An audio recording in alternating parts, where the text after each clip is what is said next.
Paper starts with fibers, bark, grass, even nettle. Forest gives plenty if you ask kindly. Soak it till soft. Like soup, but don't drink it. Tastes worse than skunk cabbage. This is the fun part. Pound it till it's mushy. Good stress relief too. Thin it out, needs to be soupy.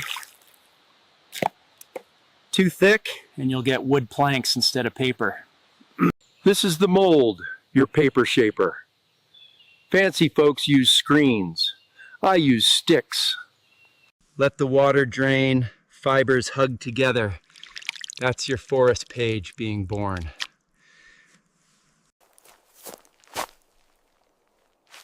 Sun and wind do the work. Smells like pine air, not printer ink. There you go, forest paper.